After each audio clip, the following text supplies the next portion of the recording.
जी student अस्सलाम वालेकुम। I am back live for my next lecture. आज 1 अप्रैल है 2020 और ऑनलाइन लेक्चर की सीरीज़ का ये 8th लेक्चर है आज आपके साथ। सो काइंडली आप लोग ज्वाइन करें मुझे, और ज्वाइन करने के बाद अपनी अटेंडेंस जो है वो आप यहाँ पे मार्क कर दें।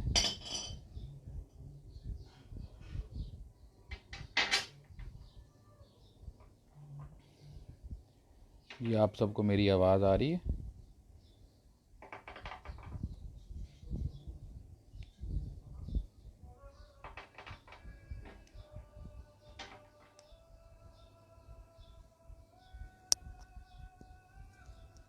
जी एमन, थैंक यू। 21 स्टूडेंट्स ने ज्वाइन कर ली है। आज कमेंट्स भी हमें रिसीव हो रहे हैं। चलें, सारे काइंडली अपनी अपनी अटेंडेंस जो है वो लगा लें।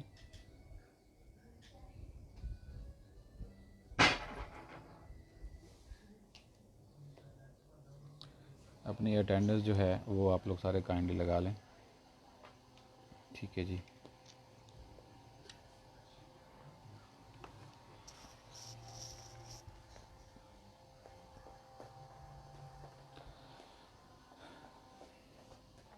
होप सो आप लोग सारे जो हैं वो ठीक होंगे।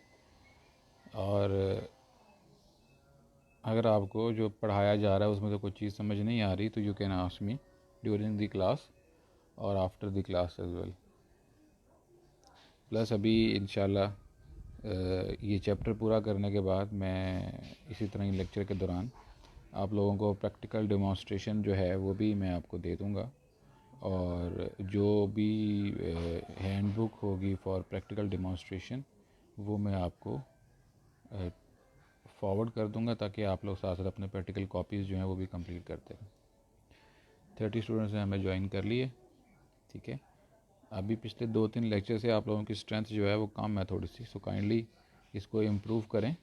ठीक है, मैं इंशाल्लाह मेरी पूरी कोशिश है कि एज़ पर आवर सेमेस्टर में अपना कोर्स जो है उसको हम कंप्लीट करें, ताकि आप लोगों को प्रॉपर टाइम मिले बिफोर योर एग्ज़ामिनेशंस कि आप लोग उसको स्टडी करें और स्टडी करके मेरे से प्रॉपर क्वेश्चनिंग आप कर सकें। ठीक है जी। 37 लोगों ने ज्वाइन कर लिया है मुझे। मेरा ख्याल है कि 2 बज गए हैं, सो आई शुड स्टार्ट। थोड़ा सा फ्लैशबैक में जाऊंगा मैं। हम लोग सेमी सॉलिड्स कर रहे हैं, और सेमी सॉलिड के चैप्टर के अंदर हमने जो टॉपिक इस वक्त हम लोग कर रहे हैं वो फार्मूलेशन कंसिडरेशंस हैं। फार्मूलेशन कंसिडरेशंस के अंदर बेटा डरने की कोई बात नहीं है, इंशाल्लाह थिंग्स विल गेट बेटर। और अगर आपको नॉर्मल फीवर होता है किसी को और गले में कोई प्रॉब्लम होती है तो एरिथ्रोमाइसिन का कोर्स कर लें, लेट ना करें। ठीक है जी। 500 milligram daily, once daily for 3 days. अच्छा जी। सो फॉर्मुलेशन कंसिडरेशंस जो हैं वो हम लोग कर रहे थे। इसमें हमने सबसे पहले ड्रग सिलेक्शन की। जी आयशा पेपर बेटा आसान ही होगा। फिर हमने व्हीकल्स को देखा। व्हीकल्स को एक्सप्लेन करने के बाद थर्ड में हम लोगों ने पेनिट्रेशन एनहांसर्स को स्टडी किया, और इसके बाद हम लोगों ने इमल्सिफायर्स को स्टडी किया था इसी के अंदर। आज हम लोग जो हैं, हमारा जो 5th इसकी टाइप है वो है ह्यूमैक्टेंट्स। ह्यूमैक्टेंट्स भी जो हैं वो भी हम लोग अरीज बेटा मैं वादा नहीं करता क्योंकि रमज़ान में टाइम थोड़ा ही रह गया अब, लेकिन मेरी कोशिश ये होगी कि जो हमारा एक जो टाइम था मई का, फर्स्ट वीक ऑफ मई का जो हमारा टाइम था, उसमें कोशिश करूँगा कि कंप्लीट करूँ। अभी इसके बाद एक बहुत थॉरो चैप्टर रहता है हमारा, बहुत लेंथी, तो I will try my level best to do so, लेकिन मेरी कोशिश यही है कि ज़्यादा टाइम इंशाल्लाह रमज़ान में आपका ना लूँ। ठीक है जी। ह्यूमैक्टेंट्स हम लोग अब स्टडी करेंगे। ह्यूमैक्टेंट्स को भी हम लोग जो हैं वो ऐड करते हैं अपने सेमी सॉलिड प्रेपरेशंस के अंदर। ह्यूमैक्टेंट्स बेसिकली वो सब्सटेंसेस होते हैं जो वाटर को रिटेन करके रखते हैं। तो जिस भी प्रेपरेशन के अंदर ह्यूमैक्टेंट्स आप ऐड करेंगे, उस प्रेपरेशन के अंदर ये टेंडेंसी होगी कि वो एटमॉस्फेयर से वाटर को एब्जॉर्ब करे, और एब्जॉर्ब करने के बाद उसको स्किन की सरफेस के ऊपर, स्किन की सरफेस को मॉइस्ट रखे। आम तौर पे जो पोलियोल्स या पोली अल्कोहल्स जो होती हैं, जिसमें ग्लिसरीन है, प्रोपाइलिन ग्लाइकोल है, सॉर्बिटॉल 70% है, या पॉलीइथाइलिन ग्लाइकोल लेकिन लो मॉलिक्यूलर वेट, ये ह्यूमेक्टेंट होते हैं आमतौर पे हम लोग ऐड करते हैं। अब क्योंकि मल्टीपल टाइप्स हैं हमारे पास ह्यूमेक्टेंट्स की, सो इनको चूज़ करने के लिए हम लोग ये देखते हैं कि हमें बेसिकली कितना rate of moisture exchange require है किसी प्रेपरेशन के अंदर, और ये रेट ऑफ मॉइस्चर जो एक्सचेंज है ये आपकी जो विस्कोसिटी ऑफ द प्रेपरेशन है या जो टेक्सचर ऑफ द प्रेपरेशन है उसको कैसे एक्सप्लेन ये इफ़ेक्ट करता है। तो ये चीज़ें हमें सामने रखी जाती हैं। ये मटेरियल्स जो हैं, इसमें एक चीज़ और भी बड़ी इंपॉर्टेंट है, आपने देखा होगा कि क्रीम कुछ अरसे के बाद अगर आप उसको यूज़ ना करें बार बार, तो आप देखेंगे कि उसकी जो सरफेस होती है वो ड्राई हो जाती है, और ड्राई होके बड़ी ब्रिटल सी हो जाती है। तो ये उस क्रीम के अंदर ये फिनोमेना होता है जिसमें क्वांटिटी ऑफ सरफेक्टेंट कम डाली होती है, क्योंकि वो मॉइस्चर एब्जॉर्ब नहीं करता, रादर जो एयर होती है वो उसकी टॉप लेयर को ड्राई कर देती है। सो अगर ऐसा कोई फिनोमेना आपकी प्रेपरेशन के अंदर आ रहा है, तो आप इसका मतलब ये है कि there is a need of increase concentration of humectant. ये कंसिस्टेंसी को बढ़ाती है ह्यूमेक्टेंट्स, ये जो रबिंग क्वालिटी होती है हमारे सेमी सॉलिड डोजेज फॉर्म्स की, इनको बढ़ाती है। स्प्रेडिंग जो है विदाउट एक्सेसिव रोलिंग, इसको ये बढ़ाती है। सॉर्बिटॉन 70% जो है ये हाइग्रोस्कोपिक है, 70% मोर, जो सॉर्बिटॉल 70% मैंने आपको बताया, ये ज़्यादा इसे आप कह सकते हैं कि हाइग्रोस्कोपिक है देन ग्लिसरीन, और ये आम तौर पे 3% is enough for the preparation, जिसके अंदर आम तौर पे 10% ग्लिसरीन डाली जाती है। तो ये प्रेपरेशन में अगर आपने 10% ग्लिसरीन डाल के उसको ह्यूमेक्टेंट करना है, तो उसकी जगह पे अगर आप 70% ग्लिसरॉल डालेंगे तो वो सिर्फ 3% डालेगा। ठीक है जी। पीजी और पीईजी जो हैं ये ओकेजनली हम लोग यूज़ करते हैं एज एन ह्यूमेक्टेंट, और जब भी कभी इनको यूज़ करते हैं तो ग्लिसरीन के साथ इसको यूज़ करते हैं मिक्स करके। ठीक है, और इन दोनों की जो टेनेसिटी होती है टू एब्जॉर्ब वाटर वो ग्लिसरीन से कम होती है। ठीक है जी। तो ये हमारे पास थे ह्यूमेक्टेंट्स। फिर नेक्स्ट हमारे पास जो कैटेगरी आ रही है वो प्रिजर्वेटिव की कैटेगरी आ रही है। प्रिजर्वेटिव के बारे में हम सब जानते हैं कि ये प्रेपरेशन के अंदर इसलिए ऐड किए जाते हैं कि प्रेपरेशन जो है वो ख़राब ना हो जाए, उसमें माइक्रोबियल ग्रोथ ना हो जाए। लेकिन इसके अंदर कुछ इश्यूज़ ये आते हैं कि प्रिजर्वेटिव जब भी आप ऐड करते हैं तो उसकी क्वांटिटी हमेशा स्पेसिफिक क्वांटिटी ऐड की जाती है। कभी भी हम लोग जो है वो ज़रूर से ज़्यादा क्वांटिटी को ऐड नहीं करते। अगर आप ज़्यादा क्वांटिटी को ऐड करेंगे तो it can be harmful for the human cells as well. So, furthermore, there are multiple other issues associated with the preservatives. It include they may sting, they may irritate the skin. Commonly, we use methyl parabens and propyl parabens, and in some cases, benzalkonium chloride. ख़ास तौर पे जो पैरेंटल्स होते हैं या जो ऑफ्थेल्मिक preparations होती हैं, बेंजोइलिक क्लोराइड उसके अंदर हम लोग यूज़ करते हैं। इसके अलावा जो प्रिजर्वेटिव चॉइस होता है ऑफ्थेल्मिक प्रेपरेशंस के अंदर वो बोरिक एसिड होता है। आपको पता है boric acid itself antiseptic property भी है उसके पास, प्लस बोरिक एसिड जो है वो 1.7% boric acid, 1.73% boric acid isotonic as well. So 1.73% solution अगर आप बोरिक एसिड का बनाएं तो वो वही इफेक्ट देता है आपको जो इफेक्ट 0.9% सोडियम क्लोराइड देता है। सो again boric acid is very important as far as the preservation is concerned and the tonicity is concerned of the ophthalmic preparations. ठीक है, generally there is a need of preservative in the semi-solid preparations because as we have discussed before, we have certain oils present inside inside our preparation. तो वो जो oils हमारे पास होते हैं वो rancid हो जाते हैं बहुत जल्दी, चाहे वो सिंथेटिक भी हो, even then they could get rancid. So in that case आमतौर पे 48 आवर्स से 7 डेज़ के अंदर अंदर ही मोल्ड उसके अंदर इफेक्ट जो है वो कर देता है। तो उसको रिड्यूस करने के लिए हम प्रिजर्वेटिव को ऐड करते हैं। अच्छा जी, method is known as D value decimal reduction time is the rate of destruction of a particular organism in a specific product. अब डिफरेंट जो प्रिजर्वेटिव होते हैं इनकी जो वर्किंग कैपेसिटी है, ये जिसको आप ये कहें कि हमें कैसे पता लगता है कि हमारा प्रिजर्वेटिव जो है वो काम कर रहा है या नहीं कर रहा, तो उसको चेक करने के लिए हमारे पास एक टेस्ट होता है या एक मेथड होता है जो कहलाता है डी वैल्यू। डी वैल्यू जो है बेसिकली डेसिमल रिडक्शन टाइम है, और ये एक्सप्लेन हमें ये करता है कि कितने स्पेसिफिक टाइम के अंदर कितना रेट ऑफ ऑर्गेनिज्म डिस्ट्रक्शन है। ठीक है, और ये रेट ऑफ ऑर्गेनिज्म डिस्ट्रक्शन यहाँ पे जो है ये आप फिर से कैलकुलेट कर सकते हो कि अगर आपने सैंपल लिया, उसके अंदर आपने उसको उसकी स्टेबिलिटी आपने लगाई है और आपने चेक किया कि इसमें कितने ऑर्गेनिज़म्स जो हैं वो कॉलोनीज़ बन रही हैं, तो उसे कैलकुलेट करके आप फिर ये देखते हो कि हम इतनी क्वांटिटी में प्रिजर्वेटिव लेंगे तो इतने टाइम में ये इसको जो है वो किल कर देगा। अब क्योंकि quantity of preservative certain point से आप नहीं बढ़ा सकते, सर्टेन क्वांटिटी से आप नहीं बढ़ा सकते, तो इसलिए फिर हमें टाइम डिपेंडेंसी पे जो है ज़्यादा काम करना पड़ता है। इसके अलावा हमारे पास जो है फिर बाद में हम लोग इसी का ग्राफ प्लॉट करते हैं कि quantity of preservative versus the destruction, तो उससे फिर हमें पता लगता है कि कितने ऑर्गेनिज्म पर ग्राम जो हैं वो हम डिस्ट्रक्ट कर रहे हैं। तो इस मेथड के अंदर सबसे पहले हम लोग ये डी वैल्यू मेथड कैसे करते हैं। सबसे पहले तो हम लोग प्रोडक्ट जो है inoculating the product with known amount of test organism, क्योंकि आपने अभी चेक करना है कि किसी ख़ास प्रिजर्वेटिव की एफिकेसी किसी ख़ास माइक्रो ऑर्गेनिज्म के अगेंस्ट कैसी है, तो वो ख़ास माइक्रो ऑर्गेनिज्म की कॉलोनी जो है वो आप ले लोगे और अपने प्रोडक्ट को उससे इनोकुलेट करोगे। उसके बाद प्रोडक्ट को आप सैम्पल करोगे, product to record the population, उसमें से आप सैम्पल विड्रॉ करोगे और उसमें से आप पॉपुलेशन देखोगे, कॉलोनीज चेक करोगे कि कितनी कॉलोनीज बन रही हैं इसके अंदर।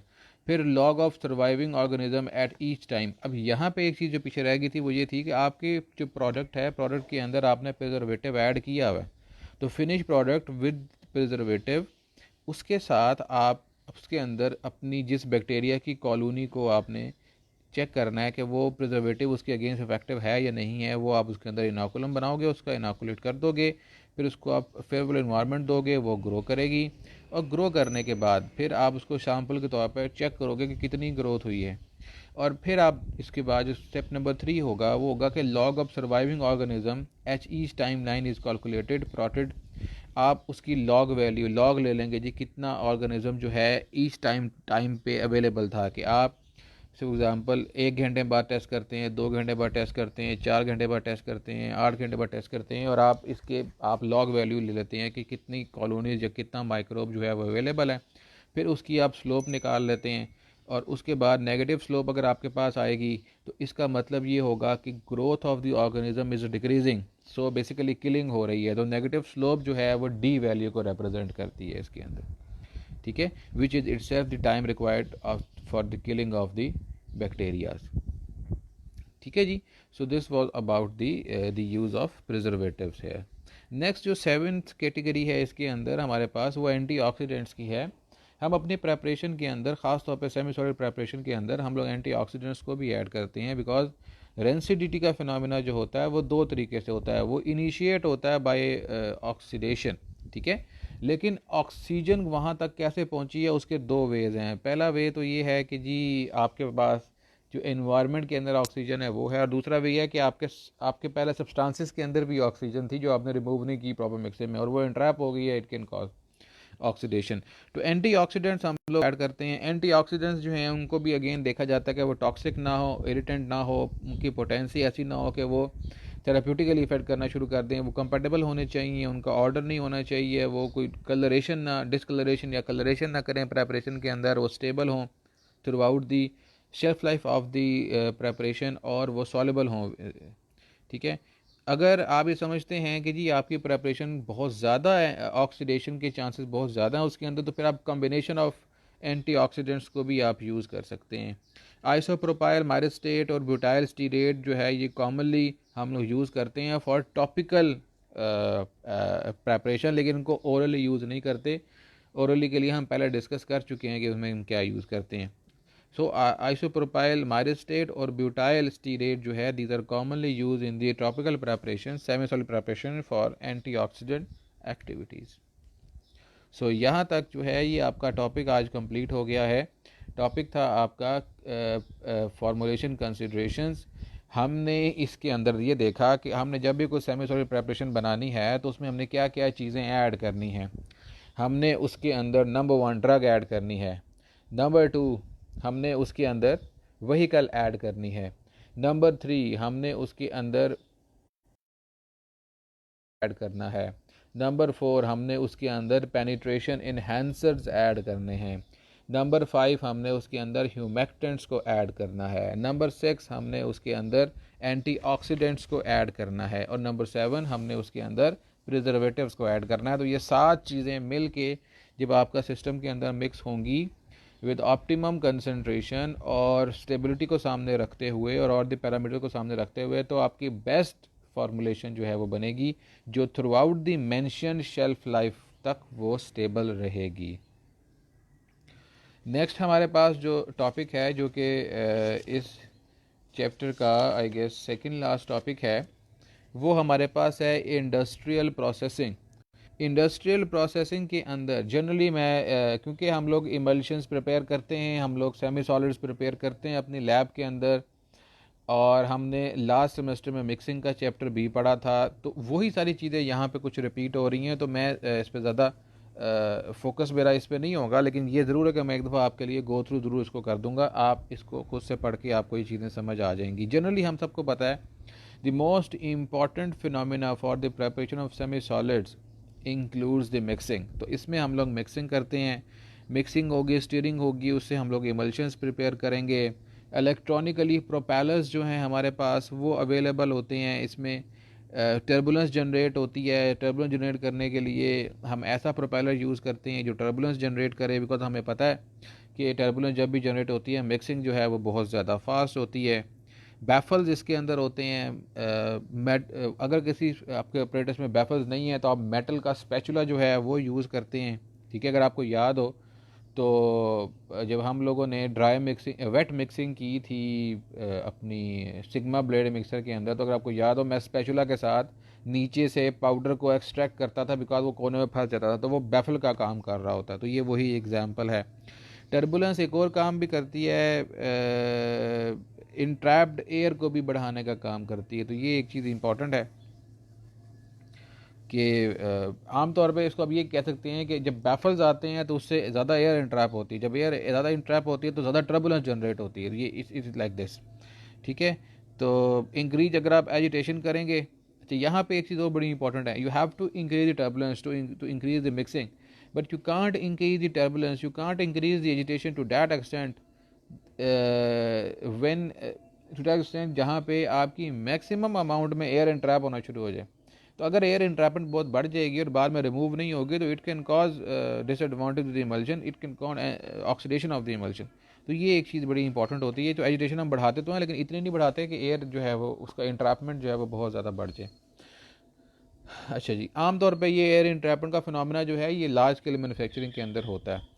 Aeration of the semi solid should be avoided. मैं भी आपको बता चुका हूँ कि एयर उसमें इंट्रैप नहीं होनी चाहिए, क्योंकि ये डिस्टेबलाइज करती है आपके सिस्टम को। ठीक है जी, कब कब इंट्रैपमेंट ऑफ एयर होती है? मिक्सिंग के दौरान होती है, होमोजेनाइजेशन के दरमियान होती है, मिलिंग के दरमियान होती है। प्रोडक्ट को अगर आप ट्रांसफ़र कर रहे हैं एक कंटेनर जहाँ पे बनाया था वहाँ से दूसरे कंटेनर में जहाँ पे स्टोर करना है, तो वहाँ पे ये काम हो सकता है। पैकिंग फिलिंग के दौरान एयर इंट्रैप हो सकती है। ठीक है, इसकी इंट्रैपमेंट को रोकने के लिए स्प्लैशिंग से अवॉइड करें, उसको स्ट्रीमिंग से अवॉइड करें। ठीक है, entering liquid should enter the other liquid from below the surface. अब ये बड़ा एक इंपॉर्टेंट है। आमतौर पे हम लोग ऊपर से जब हम लोग बात करते हैं ना, आपने देखा भी होगा जो बड़े बड़े इंडस्ट्रियल प्रोसेसेस हैं, अगर एक लिक्विड के अंदर दूसरा लिक्विड ऐड करना है for the purpose of mixing, तो हम तो क्या करते हैं, हम ऊपर से डाल देते हैं। लेकिन अगर आप ऊपर से डालेंगे तो आप ये देखें कि एक तो जो लिक्विड है वो जो ऊपर से गिर रहा है तो वो एयर को कैरी कर रहा है, फिर जब वो नीचे गिर रहा है तो वो स्प्लैशिंग कर रहा है। उस स्प्लैशिंग के अंदर से भी क्या हो रहा है कि एयर इंट्रैप हो रही है। तो इंडस्ट्रियल प्रोसेस के अंदर हमेशा हम लोग क्या करते हैं कि हम नीचे से उसके अंदर एयर को नीचे से उसके अंदर दूसरा लिक्विड, अब लिक्विड ए कंटेनर के अंदर है तो लिक्विड बी जो है वो नीचे से हुज पाइप के थ्रू या किसी पाइप के थ्रू उसके अंदर ऐड होगा। समझ रहे हैं बात? सो इस तरीके से डाउन साइड एंट्रिंग जो है वो करते हैं, और कम्प्लीटली क्लोज वेसल होती है ताकि बाहर से कोई किसी किस्म की इंट्रैपमेंट जो है वो एरिया ना आ सके उसके अंदर। ठीक है जी, और ऑगर डिवाइसेस और वॉन्ड डिवाइसेस जो है ट्यूबिंग दी ट्रांसफ़र, ऑगर कहते हैं आपका जो पाइप होता है या ट्यूब्स होती हैं इनको ना, ऐसी डिवाइसेस, तो इनको हम लोग यूज़ करते हैं ताकि आपका लिक्विड जो है, ये एक वे है कि नीचे से एंटर कर दें, दूसरा वे ये है कि आप पाइप के थ्रू उस पाइप को डिप कर दें अपने लिक्विड के अंदर, तो फिर भी देयर आर लेस चांसेस कि एयरेशन नहीं होगी आपके सब्सटेंसेस के अंदर। ठीक है जी, नेक्स्ट जो है इसके अंदर रियोलॉजिकल चेंजेस हैं. हाइड्रोजनेशन कैन इंक्रीज और decrease the consistency of the emulsion rather of the semi solids. Some commercial creams and are sensitive to agitation and stress. The replacement of auger and gentle feeding device is of value. तो ये इसी के अंदर एक छोटी सी चीज़ जो है वो हमारे पास आ गई थी. कुछ मेथड है एक हमारे पास इसके अंदर आया, उसको फ्यूजन मेथड कहते हैं फॉर, जिसको हम लोग यूज़ करते हैं for the preparation of semi solids. इसके अंदर हम लोग क्या करते हैं कि एनहाइड्रस ऑइंटमेंट जो है वो इसको आप जब भी मैन्युफैक्चर करना हो आपने तो आप फ्यूजन मेथड से मैन्युफैक्चर करते हैं. एक्टिव सब्सटेंसेस, ये फ्यूजन मेथड वही है जो आप लोग आमतौर पर कर रहे होते हैं कि आप जितने भी सब्सटेंसेस जो सेमी सॉलिड होते हैं, हार्ड होते हैं, फॉर एग्जांपल लैनिलिन अल्कोहल आपने देखी है, येलो कलर की होती है, बड़ी हार्ड होती है वो, या कोई वो हार्ड पैराफिन होती है, वो बड़ी हार्ड होती है. तो आप क्या करते हैं, आप उसको पहले हीट कर लेते हैं और हीट करते हैं, उसको मेल्ट करते हैं. मेल्ट करके उसमें वो चीज़ें आप ऐड करते हैं जो लिक्विड होती हैं, ये सॉलिड होती हैं जो मिक्स हो जाती हैं उसके अंदर, वो उसमें आप ऐड करते हैं. तो इस प्रोसेस को बेसिकली हम लोग फ्यूजन प्रोसेस कहते हैं. तो एनहाइड्रस यहाँ पे इसलिए आया बिकॉज जो हाइड्रस होती हैं वो आमतौर पर लिक्विड फॉर्म में होती है, तो एनहाइड्रस जो है वो सॉलिड फॉर्म में होते हैं. तो उनको मेल्ट करते हैं. मेल्ट करने के बाद उसके अंदर जो है फिर आप अपनी जो भी रिक्वायर्ड चीज़ें हैं वो आप उसके अंदर लिक्विड फॉर्म में या सॉलिड फॉर्म में उसके अंदर ऐड करते हैं, उसको मिक्स करते हैं ड्यूरिंग हीट के साथ, और फिर बाकी चीज़ें उसके अंदर मिक्स करते हैं और ग्रेजुअली हीट कम करते हैं और उसको ठंडा करते हैं, और बाई एजिटेशन आप ठंडा करते हैं तो वो सेमी सॉलिड पेस्ट आपके पास बन जाती है. ये आपका फ्यूजन मेथड होता है for the preparation of semi solids, और आमतौर पर इंडस्ट्री में यही जो प्रोसेस है वो यूज़ होता है. लेकिन इसके लिए जो इक्विपमेंट यूज़ होता है वो स्टीम जैकेटेड वेसल होती है, और हीट जो वहाँ पे प्रोड्यूस होती है या जो इस सारे सब्सटेंस को दी जाती है वो through the use of steam दी जाती है. इसके बाद इमल्सिफिकेशन मेथड है. इमल्सिफिकेशन मेथड आप लोगों ने इसको खुद पढ़ना है. ये वही मेथड है जिसमें आप इमल्शन प्रिपेयर करते हैं. मैं पहले बहुत दफ़ा बता चुका हूँ, आप इसको एक बार गो थ्रू करेंगे तो ये आपको इसका पता लग जाएगा. मिक्सिंग ऑफ फेजेस इसी के अंदर, चलिए मैं आपको ये भी बता देता हूँ. मैं इमल्सिफिकेशन मेथड भी मैं आपको एक्सप्लेन कर देता हूँ. ठीक है जी. इमल्सिफिकेशन मेथड जो है for the preparation of semi solids के अंदर हमारे पास हम लोग प्रेपरेशन ऑफ ऑयल फेज़ करते हैं separately, preparation of aqueous phase करते हैं सेपरेटली. जितने भी कंपोनेंट्स हैं जो कि ऑयल बेस हैं या फैट बेस हैं उनको स्टीम जैकेटेड वेसल जो एसएस की बनी होती है, स्टेनलेस स्टील की बनी होती है, उसमें डाल के उसको मेल्ट किया जाता है और उनको आपस में मिक्स किया जाता है. Flakes are preferred for solid substances because their handling is convenience. जो सॉलिड सब्सटेंसेस हमारे पास होंगे ऐसे जो कि फैट बेस हैं लेकिन सॉलिड हैं, तो उनके फ्लेक्स हम लोग लेते हैं बजाय पाउडर फॉर्म लेने के. फ्लेक्स जो हैं सॉरी पाउडर फॉर्म नहीं, बजाय उसकी कि एक बड़ा उसका पार्ट लें आप, इट्स बेटर क्योंकि छोटे पार्ट्स आप लें, उसकी मिक्सिंग आसान होती है. Petrolatum is inconvenient to handle unless it is melted transfer by pouring off the drum. अब जो पेट्रोलेटम है, पेट्रोलियम जेली, इसको हैंडल करना बड़ा मुश्किल काम है बिकॉज ये बड़ी ग्रीजी होती है. जहाँ पे भी डालेंगे वो वहाँ से निकलेगी नहीं, कुछ निकलेगी कुछ साथ ही चिपक जाएगी. तो इसको यूज़ करने के लिए इसको पहले मेल्ट कर लेते हैं. तो जिस कंटेनर में इसको लिया होता है उसी कंटेनर में हीट करके इसको मेल्ट कर लेते हैं और फिर इसको आप डालते हैं किसी दूसरी जगह पे. तो उससे क्या होता है कि जब आप मेल्ट कर लेते हैं तो वो प्रॉपर वे में वो वहाँ से एक्सट्रैक्ट हो जाती है. Petrolatum is transfer by two mixing kettles by means of measuring pumps और स्ट्रेन थ्रू सेवरल लेयर्स. इनको क्योंकि ये बाहर से परचेज करते हैं तो मेल्ट करके इसको पंप के थ्रू आप उसी स्टीम जैकेटेड वेसल के अंदर लेके जाते हैं, लेकिन बीच में आपने सीव्स लगाई होती हैं ताकि कोई कंटेमिनेशन उसके अंदर ना जाए. ठीक है. और इसके अलावा ये आपका सॉलिड, ये आपका कंपोनेंट होगा फैट का. जो एक्वास्फीयर के कंपोनेंट्स हैं वो पहले लिक्विड फॉर्म में होते हैं, तो जितनी ऐसी चीज़ें होती हैं जो वाटर सॉल्युबल होती हैं उनको आप वाटर में ऐड कर देते हैं. और इसके अंदर ड्रग को भी आप ऐड करते हैं. लेकिन जब ड्रग ऐड करते हैं तो आपकी कोशिश ये होती है कि आपका प्रोडक्ट ठंडा हो. मतलब अगर ड्रग ऑयल फेज़ में ऐड करनी है तो भी ऑयल फेज़ ठंडा हो, लेकिन क्योंकि हम लोग ऑयल फेज़ को ठंडा करेंगे तो मिक्सिंग नहीं होगी, इसलिए आमतौर पर ड्रग वाटर फेज़ में ऐड की जाती है, ऑयल फेज़ में ऐड नहीं की जाती. ठीक है जी. मिक्सिंग फेज़ जो है इसी के अंदर वो क्या है कि जी जो मिक्सिंग आपने करनी होती है वो 70 to 72 डिग्री सेंटीग्रेड पे आपने करनी होती है. Temperature can be lower 1 to 2 degree if the melting point of the wax is low to avoid premature crystallization. अगर आपको ये लगता है कि आप जो वैक्सेस यूज़ कर रहे हैं अपने सिस्टम के अंदर उसकी जो मेल्टिंग पॉइंट है वो कम है, तो फिर आप 1 से 2 डिग्री आप 70 to 72 से मीन आप 68 to 70 पे आप लोग आ जाएंगे. टेम्परेचर में। The properties of emulsion depends on the temperature at which they are make. Phases can be mixed one by one in the following 3 ways. अब जो 2 फेजेस आपने बनाए हुए थे उनको आपने मिक्स करना है, तो there are 3 ways to mix the phases. Simultaneously blending the 2 phases means आप एक फेज दोनों इकट्ठा डाल दिया, now you are blending them. और दूसरा है कि addition of the continuous phase discontinuous phase into the continuous phase, and the third method is the addition of continuous phase into the discontinuous phase. So because we are preparing semi-solid, and in this category the semi-solid will be an emulsion, so in that case either you can simultaneously mix both of the aqueous phases and the oil phases, or you can mix one by one. In first category you can add the discontinuous phase gradually into the continuous phase by the help of agitation, or in the third phase, or in the third type you can add the continuous phase to the discontinuous phase by the help of agitation. So all these 3 ways will ultimately mix your semi-solid preparation and can make good emulsion. Proportioning pumps is required for simultaneous blending of the 2 phases. अगर आप simultaneously blend करना चाहते हैं तो in that case you require proportionate pumps. Proportionate pumps जो हैं वो measured quantity में materials को एक थर्ड कंटेनर में ऐड करते हैं. For example 500 मिलीग्राम यहाँ से आ रहा है और 500 मिलीग्राम यहाँ से आ रहा है, वाटर भी 500 मिलीग्राम और भी 500 मिलीग्राम, और आ रहा है मिक्स हुआ, फिर 500 मिलीग्राम और आ गया, फिर मिक्स हुआ. तो इससे हमें प्रोपोर्शनेट पंप्स चाहिए होते हैं जो सेम क्वांटिटी में बार बार साथ में ब्लेंड करने के लिए जो है वो. Another matter used for emulsion system can be low volume. Third process जो है जिसके अंदर आपका कॉन्टिन्यूस फेज को डिसकॉन्टिन्यूस फेज में आप ऐड कर रहे हैं, this is the best common वे जिसको आप यूज़ करते हैं. यही काम आप भी करते हैं कि आप पहले प्राइमरी emulsion बनाते हैं. अगर आपको याद हो तो जब भी आपने कभी emulsion बनाया तो आप ऑयल लेते हैं, ऑयल के अंदर आप अपनी जो सरफेक्टेंट है उसको ऐड करते हैं, उसका आप प्राइमरी emulsion बना देते हैं, फिर उसमें पानी डालते हैं थोड़ा सा, फिर प्राइमरी emulsion बनाते हैं, फिर और पानी डालते हैं, फिर प्राइमरी emulsion बनाते हैं, तो अल्टीमेटली फिर वॉल्यूम मेकअप करते हैं. तो थर्ड मेथड जो है जिसमें कॉन्टिन्यूस फेज को डिसकॉन्टिन्यूस फेज में आप ऐड कर रहे हैं, वो आपका बेस्ट वे जो है इसके अंदर वो है.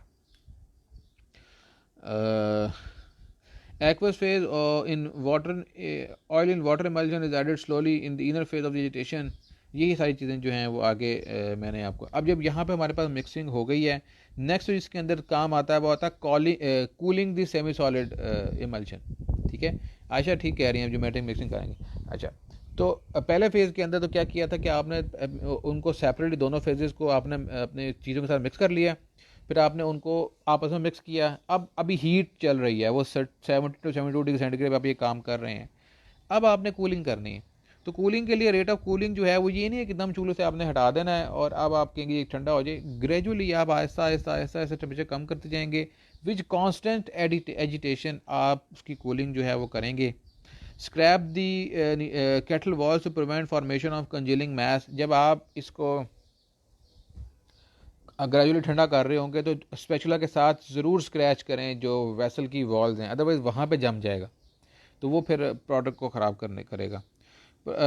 इसके अलावा हमारे पास इस पॉइंट के ऊपर जैसे ही आपका टेम्परेचर 43 से 45 डिग्री तक आएगा तो इसमें फिर आप अपनी फ्रेगरेंस ऐड कर सकते हैं. ठीक है, फ्रेगरेंस हमारे पास रह गई थी, पहले हमने ऐड नहीं करनी क्योंकि अगर आप तब ऐड करेंगे तो वो एवपोरेट कर जाएगी, तो वेपराइज हो जाएगी. तो यहाँ पे जब आप 43 से 45 के दरमियान आ जाएंगे तो आप यहाँ पे आप अपनी जो परफ्यूम्स हैं उनको आप फ्रेगरेंस को ऐड करेंगे ऑयल इन वाटर इमल्शन के अंदर. अगर वाटर इन ऑयल है तो इसमें फिर आप रूम टेम्परेचर तक आने का वेट करें, रूम टेम्परेचर पे आप फ्रेगरेंस उसके अंदर जो है वो ऐड करेंगे. Drug is added in solution form is not already incorporated और as crystal provided in soluble external phase. इसी पॉइंट पे आके जब इमल्शन कूलिंग होगी तो यहाँ पे आप ड्रग को भी in the form of solution आप ऐड करेंगे. ठीक है, तो जब यहाँ पे ऐड हो जाएगा फिर आप वॉल्यूम मेकअप कर देंगे. अगर वाटर इन ऑयल इमल्शन है तो ऑयल के साथ, और अगर ऑयल इन वाटर है तो वाटर के साथ. ठीक है जी, तो ये आपका इमल्शन बन जाएगा. एक और मेथड यहाँ पे आ गया है वो है लो एनर्जी इमल्सिफिकेशन.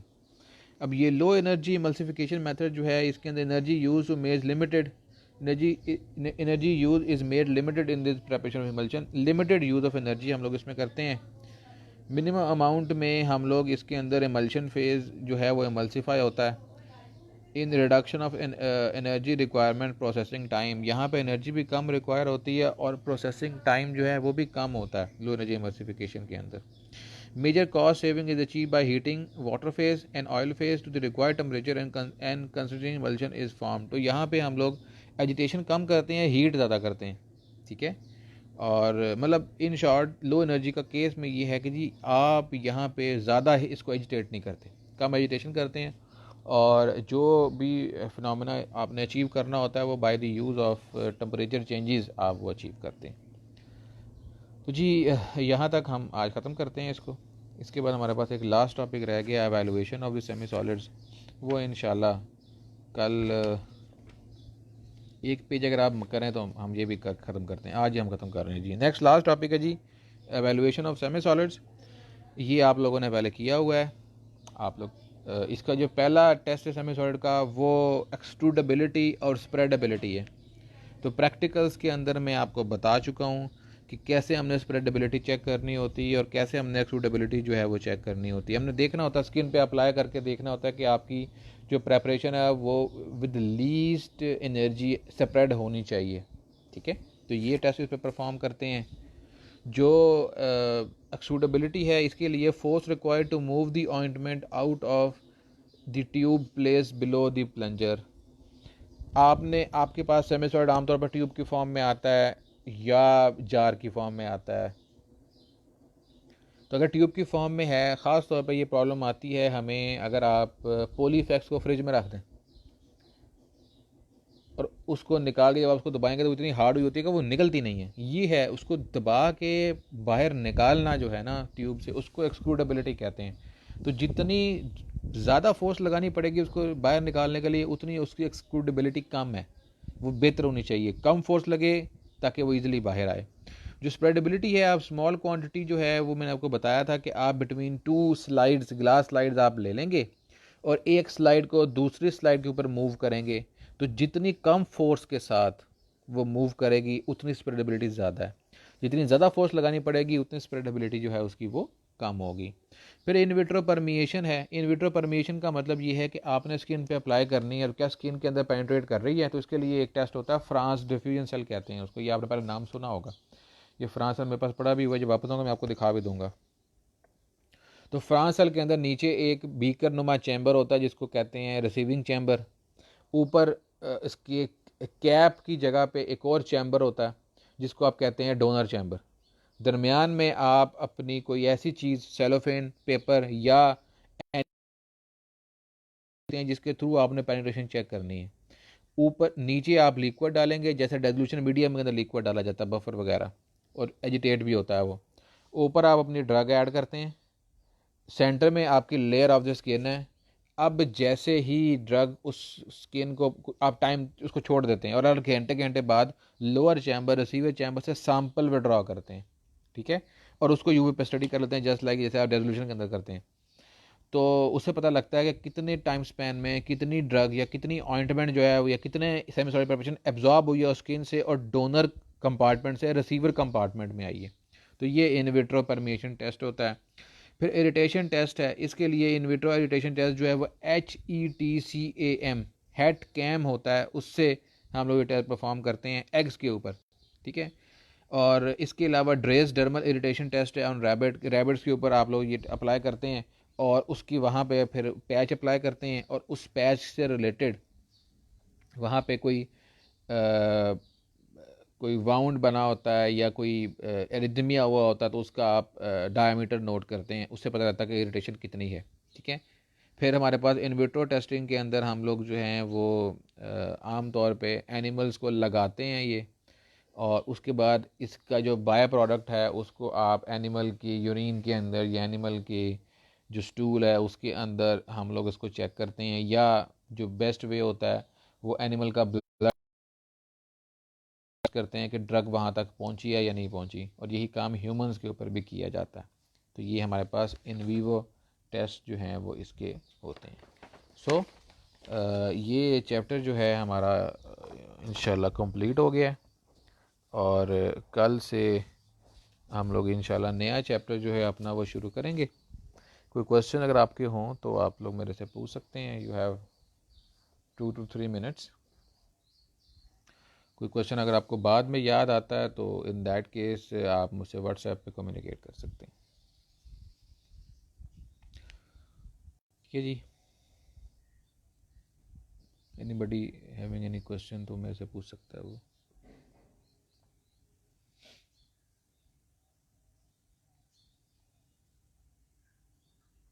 चलें ठीक है जी, फिर हम लोग मैं अल्लाह हाफ़िज़ करता हूँ आपसे, और इंशाल्लाह कल हम मुलाकात करेंगे दोबारा नए लेक्चर के थ्रू।